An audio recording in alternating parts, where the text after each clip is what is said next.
Hey guys, today I'm going to show you how to make one of these knit beanies.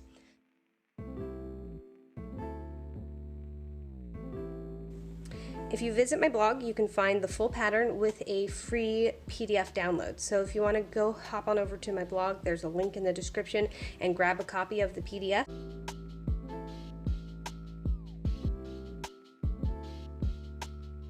Let's go ahead and get started. Okay, now I'm going to show you how to do the two different rows that you repeat in this pattern. This is a 2-row repeat pattern until you get to a desired length. So you should have already completed your ribbing. It's a knit 1 purl 1 ribbing. I do use twisted stitches when I do my ribbing, so I thought I would mention that because my stitches may look a little bit different than. And so let's start. So to start off, the first row of the pattern, when you get to the body of the pattern, is a slip 1 with the yarn in front, and then it's a purl 1. So when I slip my stitches, I insert my hook as if I'm going to purl it, and I slip it from the left hand needle to the right hand needle, and then you're going to purl the next stitch. So slip as if to purl, purl the next stitch. Slip, purl. Makes for a pretty fast round. So when you've reached the end of the round, you're going to slip your stitch marker, and then you're going to start on row 2 of the pattern, which is to knit all stitches. So those are the 2 rows that you repeat until you reach a desired length. So I will meet you guys back at when we start the decrease.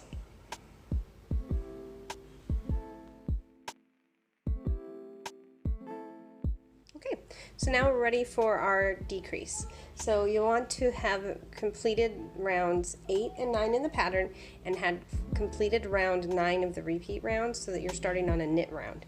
Round 1, I like to restart my round count when I do my decreases. So round 1 of the decrease is going to be knit 2 together and then knit 6. Depending on how many stitches you cast on in the beginning will determine how many sections of your decrease. You'll either have 6 or 7 if you're following the stitches recommended in the pattern. So we'll start with knitting 2 stitches together, and then you're going to knit 6.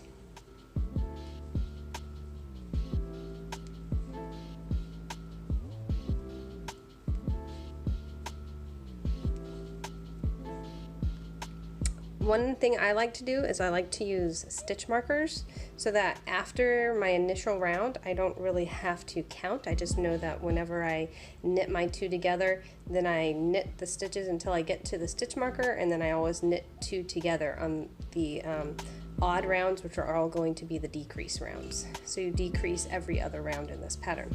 So now I'm going to knit 2 together, knit 6,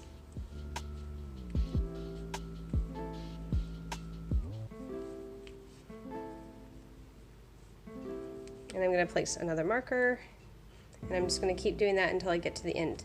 And I started with the small size beanie, so I will end up with 6 sections when I'm done here. So I'll meet you back at the end of the round so we can start on decrease round number 2. Okay, so now we are have finished round 1 of the decrease, and now we're ready to start the round 2. And I just wanted to point out here that at the beginning of my new round, I do make sure to have a different colored stitch marker. So for this one I have a black stitch marker.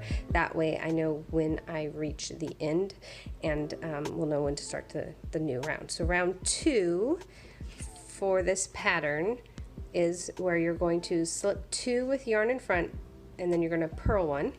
Then you're going to repeat the stitches in the parentheses however many times it says following the parentheses. So for this one, you're going to slip 1 with yarn in front, purl 1, and you're going to do that 2 times. And but when you use these stitch markers, you don't have to remember how many times you're going to do that repeat, because the stitch marker, you just have to remember what to do after you get you slip your marker. So after I slip my marker, I know for this round I'm always going to slip 2 stitches, And it's just like slipping one stitch, but instead you're going to slip 2 stitches from your left hand needle onto your right hand needle, and then I'm going to purl 1. And then for the remainder of the stitches, I'm going to do slip 1, purl 1. So slip 1, purl 1. I did that one time. Slip 1, stitches under there, purl 1. And so I repeated that 2 times, just like it says here on the pattern, but because I'm using a stitch marker, I can just repeat what it has in the parentheses until I get to the next stitch marker. When I get to my next stitch marker, I'm going to slip the stitch marker, and I'm going to slip 2, purl 1, and then I'm going to do what is in the parentheses until I get to the next stitch marker, which is slip 1, purl 1, slip 1, purl 1. So the purpose of the stitch marker is really so that you don't have to do any counting. You just have to remember what the sequence of stitches you do.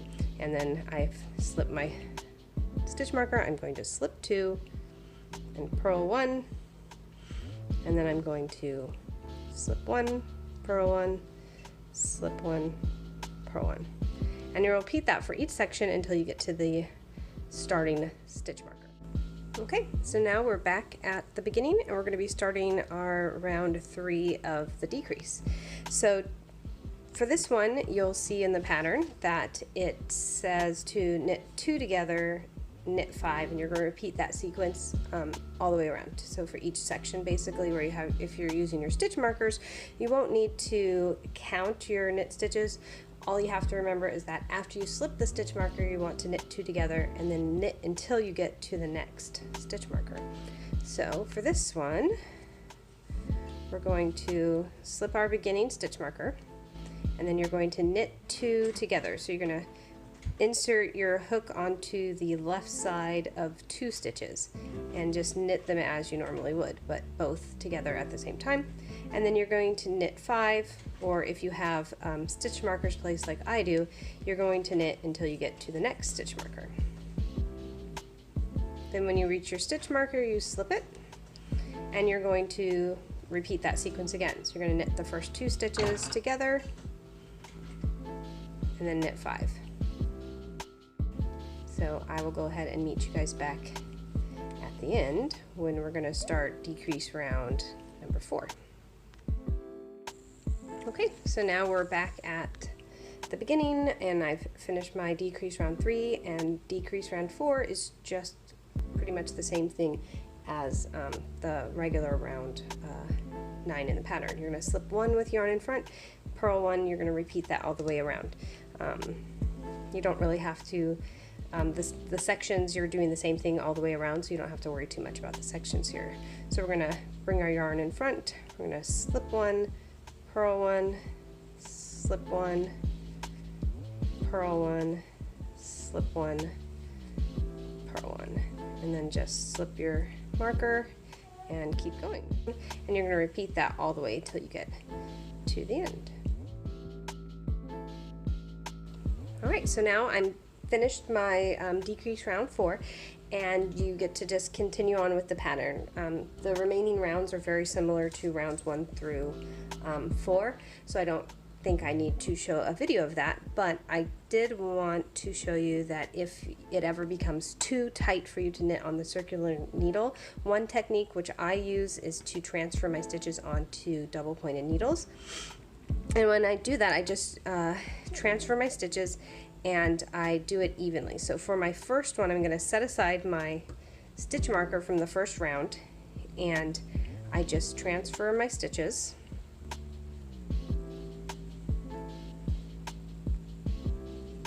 And for my first one, I'm going to put 2 sections on, and I'm going to separate it by the black stitch marker, because the black stitch marker in my mind means starting a new round. And I know whenever I get to the DPN, or the double pointed needle, that has the black stitch marker, that's when I start a new round. So I'm going to transfer there, and you're going to end up only using half of your stitch markers when you get to this point. So we're going to set that one aside, and then we're just going to continue to transfer them on. And when you start a new DPN, you use that, or you just think of that as if there was the stitch marker there. So you'd be starting like a new sequence if you need to, when you go from one stitch marker or one double pointed needle to the next.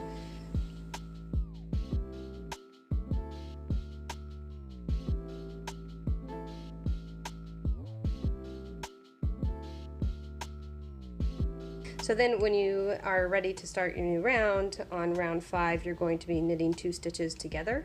So this one is my double pointed needle with my black stitch marker, so I know that's where I'm starting the new round. I'm going to knit 2 stitches together, and then I'm going to knit until I get to the next stitch marker.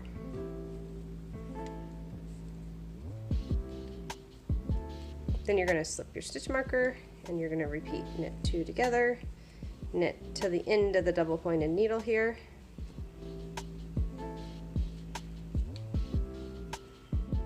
you're going to be starting a new sequence, so you're going to be knitting 2 together here. So it's just like when you had the stitch marker there, you know that when I start a new double pointed needle, I'm restarting my sequence again and doing my decrease. So we're going to slip that. Alright, and so now we've just completed another row and we're ready to start round 6 of our decrease. I'm going to meet you guys at the end when we finish all the decrease rounds. Okay, so we are now at the beginning of the last round of the decrease, which is to knit 2 together. And so if you are using your stitch markers, this is the round where you want to remove them. So you're just going to knit 2 stitches together all the way around. So we're going to knit 2 together, knit 2 together, remove stitch marker, and just repeat that all the way around.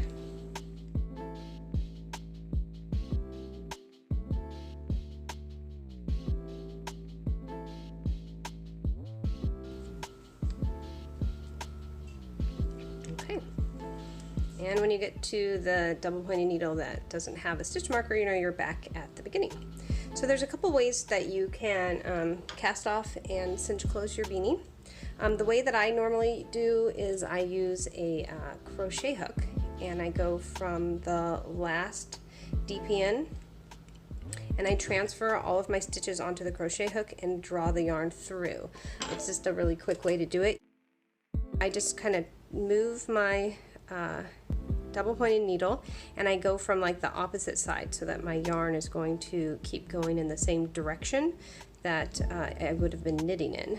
And I transfer from one double pointed needle and then I just draw my yarn through.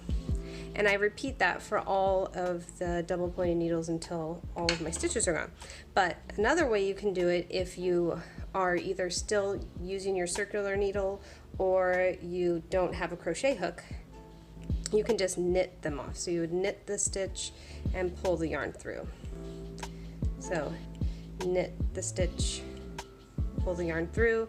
I feel like the crochet hook method is a lot faster, so, and I crochet, so I have a lot of crochet hooks. But if you're a knitter and you don't crochet but you do make a lot of beanies and you want to use double pointed needles, this really is, using a crochet hook is a very fast and efficient way to transfer your stitches.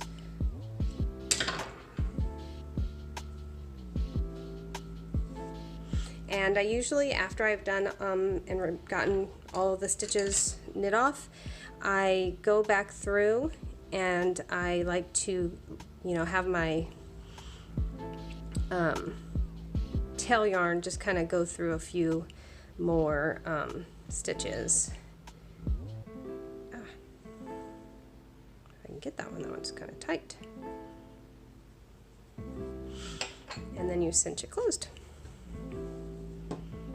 And then you're going to bring your yarn through the center hole.